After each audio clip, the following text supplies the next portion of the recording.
A little less than 1 hour to go in this practice session. All the top 20 fast times were set when the track opened on each driver's very first lap. And that includes Denny Hamlin in the number 11, 30.147. He is 17th quickest right now, Larry. Yeah, as I said during the commercial break, a lot of the drivers and teams are swapping over to qualifying trim. I'm here with David Reagan. David, it looks like that's what your 38 team's doing. How was that first run with this low downforce package?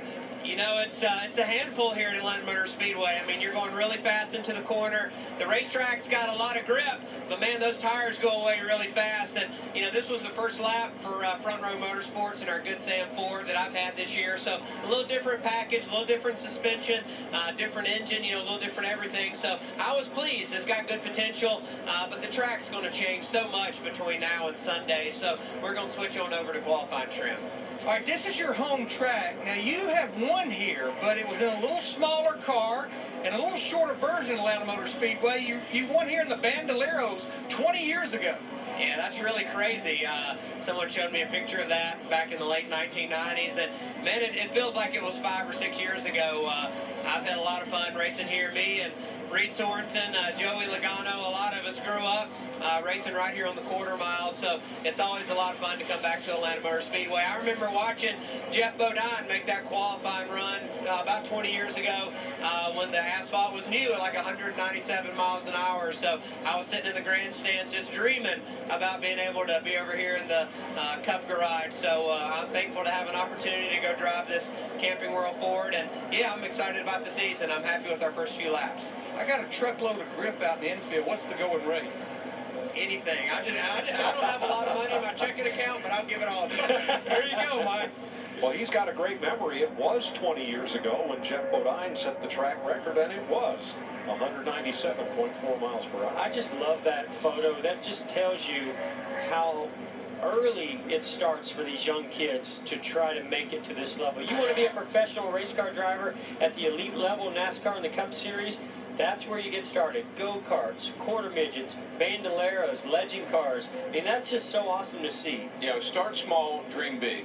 I like these guys that come up through the ranks, you know, whether it's in the trucks or the Xfinity Series, bandoleros, legend cars, whatever. Get that track experience. Get that track presence, I like to call it. Learn how to race, and then come up here and show what you can do. Well, let's turn to a driver who has quite a history here. Carl Edwards, who got his first career win in March of 2005.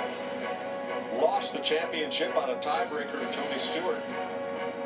Lost after being the best championship driver in the majority of the race. 28 Cup wins in 13 seasons. That's a lot of backflips. And in the offseason, he stepped away from racing. Matt. And Mike, it's hard to forget that double backflip weekend here in March when he won both now Xfinity and Sprint Cup. You're back at the racetrack. Great to see you back, but now your new role, Professor Edwards. What are a couple of the things you're trying to help Daniel get up to speed as quick as he can? Well, the first thing is I don't want to add to that graphic montage with run over. Hate to beat you. Well, I don't want to get run over by Matt Kinson. So, but no, just really cool to be here helping Daniel.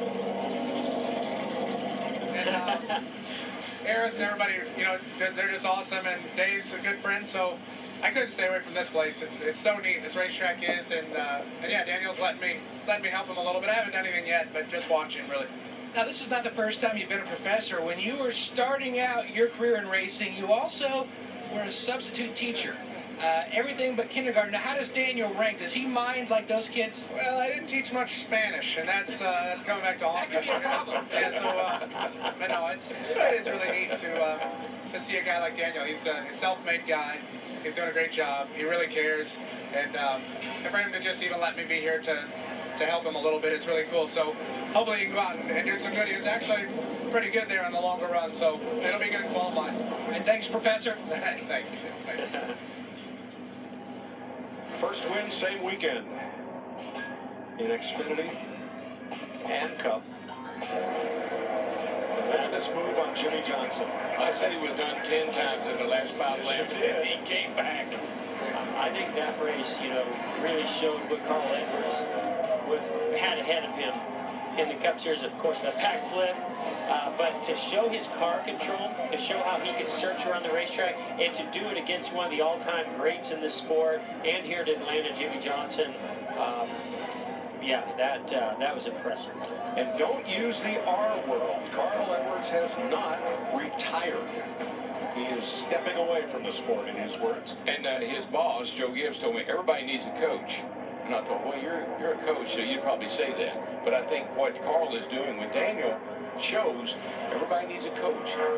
It's the blind obvious. It's the things that you don't see when you're in the car that somebody outside the car can see that they can help you with. And I like that. I just can't think of anybody better, especially here, to have as a coach, to be able to have that kind of fresh perspective and insight.